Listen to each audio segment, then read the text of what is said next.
안녕하세요.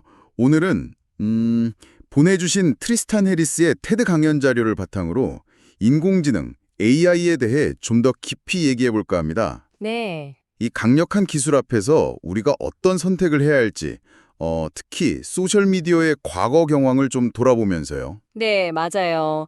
이게 사실은 단순히 기술 하나가 더 생긴 게 아니라 강연에서도 나오지만 거의 모든 과학기술 발전을 확 앞당길 수 있는 그런 일반지능이잖아요. 그렇죠. 일반지능. 네.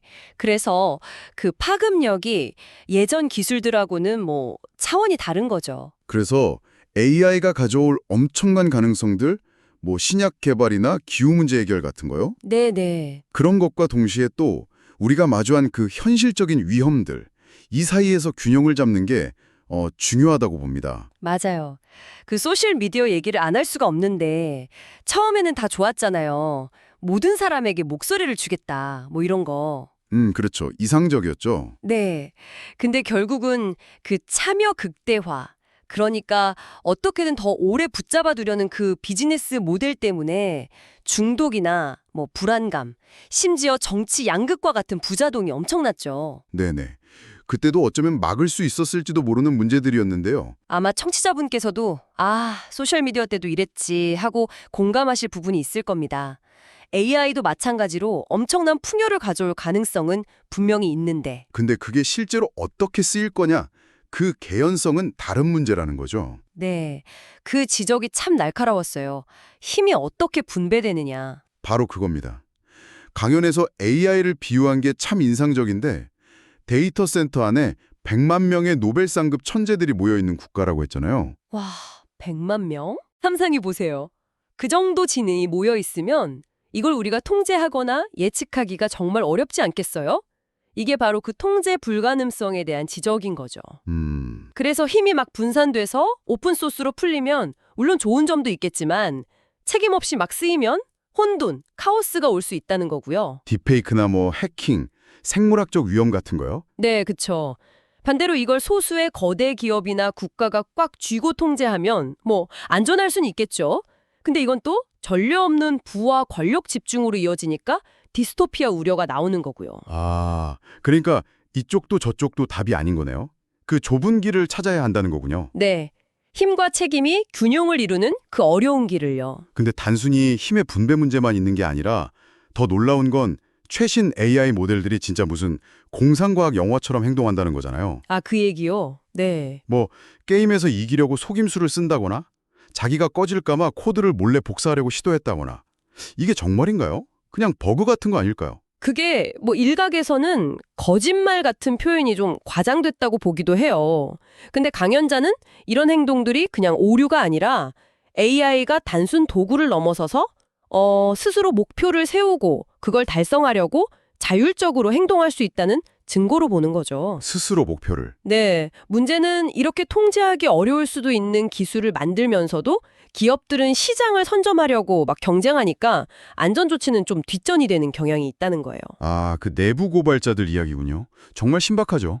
수백만 달러 스톡 옵션까지 포기하면서 경고한다니? 그렇죠. 강연자가 미친 짓이라고 표현하는데 이게 과장이 아닐 수도 있다는 겁니다. 정말 우려스러운 상황이죠. 이런 걸 보면 진짜 AI 개괄이 지금 이 방향으로 가는 게 어쩔 수 없다, 불가피하다 이렇게 생각하게 되기 쉬운 것 같아요. 소셜미디어 때도 그랬던 것처럼요. 맞아요. 근데 그 불가피하다는 생각이 오히려 그 현실을 만드는 자기 충족적 예언이 될 수 있다는 경고? 저도 그게 참 중요하다고 봤습니다. 네. 불가피하다랑 다른 길을 찾기 어렵다는 건 좀 다르거든요. 후자는 그래도 선택의 여지를 남겨두는 거잖아요. 그러네요. 어렵지만 불가능한 건 아니다. 네. 우리가 과거에도 핵실험 경쟁이나 뭐 유전자 편집 기술 남용 우려, 오존층 파괴 문제 같은 거 처음엔 다들 어쩔 수 없다고 했을지 몰라도 결국엔 위험을 인식하고 국제적으로 힘을 모아서 해결책을 찾아왔잖아요. 맞아요. 그런 사례들이 있었죠. AI 문제도 마찬가지로 우리가 다른 길을 선택할 수 있다는 믿음? 거기서부터 시작해야 한다는 거죠. 그럼 구체적으로 뭘 해야 할까요? 책임 있는 AI 개발을 위해서요. 강연에서도 몇 가지 제안이 있었던 것 같은데요. 예를 들어 그 프론티어 리스크라고 했나요? 네, 프론티어 리스크. 그러니까 최첨단 AI가 가져올 수 있는 어쩌면 인류 전체의 생존과 직결될 수도 있는 그런 중대한 위험들이요. 네, 그런 위험에 대해서 우리가 좀 더 같이 이해하고 공감대를 넓혀야 한다. 그렇죠. 그리고 또 아이들 대상으로 하는 AI 동반자 서비스는 좀 제한해야 한다거나 AI 개발자들의 제조물 책임을 강화해야 한다는 제안도 있었고요. 아, 개발자 책임 강화 중요하겠네요. 네. AI가 뭔가 잘못되거나 피해를 줬을 때, 기술이라 어쩔 수 없어요가 아니라 그걸 만든 주체가 법적 책임을 지도록 하는 거죠. 그래야 훨씬 더 안전하게 만들 동기가 생기지 않겠어요? 그렇죠. 감시기술 남용 방지나 내부 고발자 보호 강화도 필요하고요. 맞습니다. 핵심은 결국 강연자가 말한 것처럼 지혜에는 절제가 따른다는 것 같아요. 네. AI가 어쩌면 인류가 기술적으로 더 성숙해질 수 있는지 시험하는 그런 거대한 질문 같다는 생각도 드네요. 정말 그렇습니다. AI는 우리에게 던져진 궁극적인 시험대이자 어쩌면 기술적 성숙으로 나아가는 초대장일 수도 있어요. 물론 개인이 이 모든 문제를 해결할 수는 없겠죠. 그렇죠. 하지만 에이 어차피 이렇게 될 거야 하고 그냥 운명론에 빠지거나 아니면 근거 없이 다 잘 될 거야 하는 낙관론에만 기댈 게 아니라 우리가 진짜 어떤 미래를 원하는지 좀 더 목소리를 내는 게 중요하다고 생각합니다. 네. 마지막으로 당신에게 AI 시대의 기술적 성숙이란 무엇을 의미하는지 잠시 생각해 보시는 건 어떨까요?